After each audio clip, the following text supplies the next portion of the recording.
Hello friends, welcome to this live stream. Welcome to Akulmach. My name is Chandrakant and today we are discussing one glorious feat of success by ISRO. And what is this halabulu all about? What is so special that ISRO has achieved? And I think this is about the autonomous space plane tested successfully. So, autonomous space plane. So, I think there are two operative words here. One is autonomous, and second is space plane. And India has now become the third country, or rather second country, because the third country is not too open about it, and the second country supposedly it's China, which also has autonomous space planes. So not much is known about their technology. However, if you consider China as a country which has the autonomous space plane, then they are number two. However, if you remove China out of the picture, then we are the only country after United States of America to have this technology with us.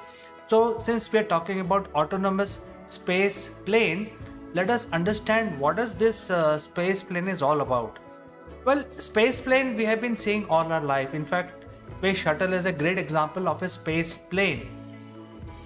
The basic difference between a normal aeroplane and a space plane is that space plane flies at hyperspeeds.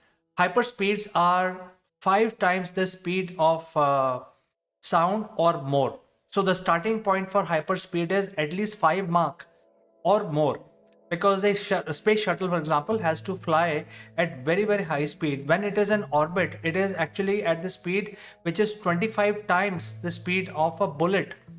So you can imagine that in the orbit the speed of the space shuttle is extremely high. Well, it does not matter there, because in the orbit, when the space shuttle is in the orbit, there is not much of atmosphere, there is nothing much there, so it can freely move around. But the problem comes when it has to re-enter the atmosphere, and that is where the space plane design differs from a normal plane. If you see a normal plane, it has a distinct body where the passengers and the working staff can sit, etc. And then it also has longer wing because it has to fly at certain subsonic speeds. And since it is flying slow, the wingspans are slightly longer to support the weight of the aircraft. However, in case of space plane, as you can see in this, there is hardly any wing. In fact, the body of the space plane is designed in such a way that it is something called floating body. So much of the lift of the plane is provided by the body, the shape of the body itself. That is why the space planes are so different from the normal aeroplanes. And as you can see, there are hardly any wings in this. Look at the size of the plane, and also just compare the size of the wing. They are negligible as compared to a normal aeroplane that you see in the sky.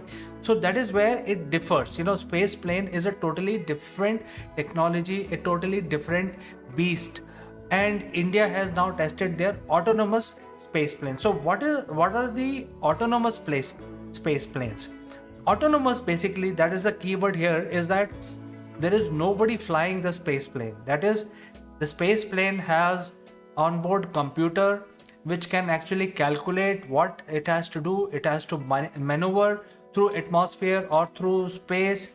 It has to fulfill its objective, fly around, go to the space, re-enter and land autonomous.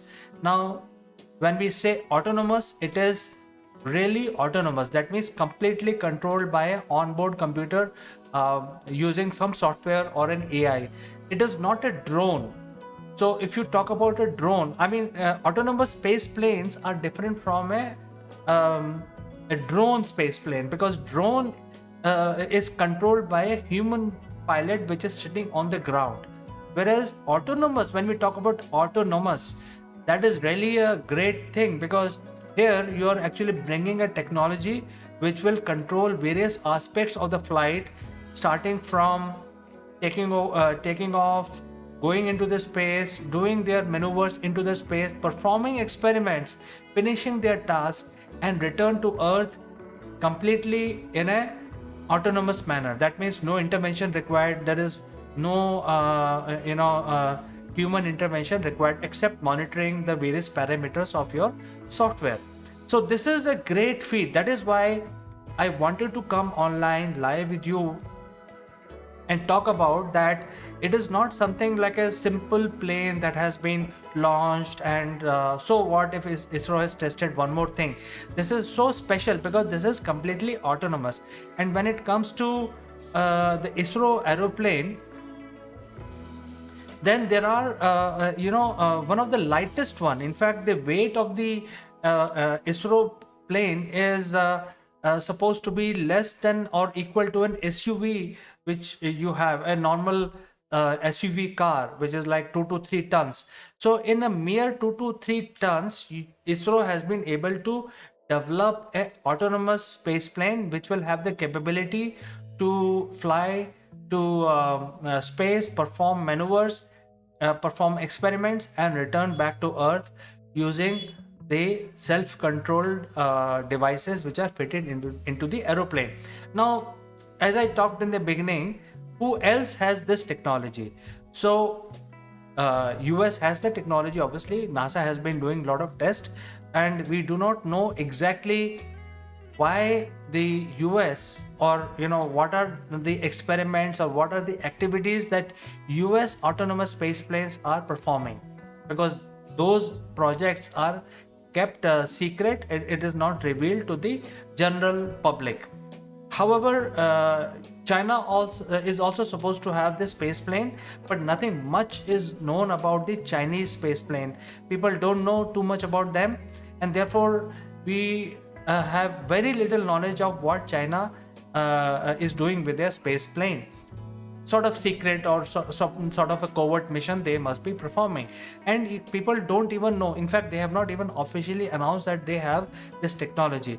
So, considering that, if ISRO, which is the Indian Space Research Organization, has already demonstrated to the world openly that they have the technology now developed indigenously, which will put them in the league of only 2 countries, leaving aside China, because China has not officially announced it.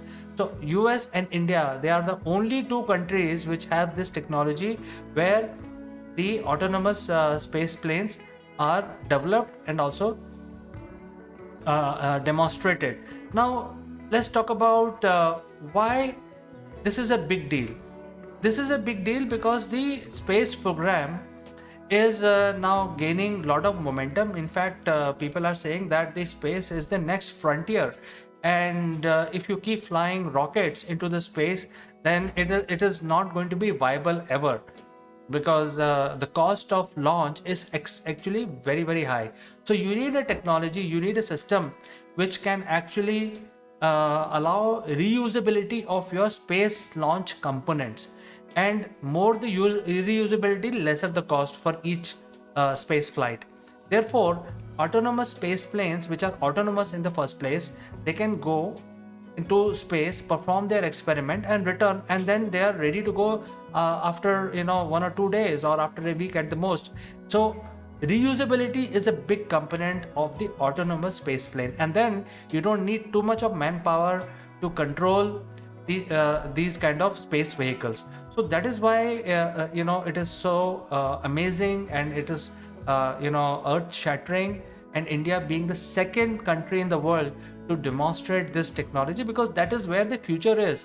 And Indian space program is growing leaps and bounds, and this is something which is we all Indians must be must feel proud about. But that our country has indigenously developed this technology, which allow them to send autonomous space probes into the orbit, perform maneuvers without the need of astronomers or humans on board, perform experiments and return, and then reuse the whole thing again. The capability of flying again is also there. Now, as I said, the ISRO has developed the entire system. The initial space plane will be fired through a rocket, then it will fly around, perform the task, and return like a normal aeroplane on a runway. So this entire system has been demonstrated recently. So I feel very proud about this, and I wanted to explain this in detail to my viewers. So viewers, if you have any questions, any suggestions, or any doubt if you have about this particular feat of engineering by ISRO, kindly feel free to write back. And as always, thanks for watching, and I will catch you again in the next edition of Science Show. Until then, bye bye and take care.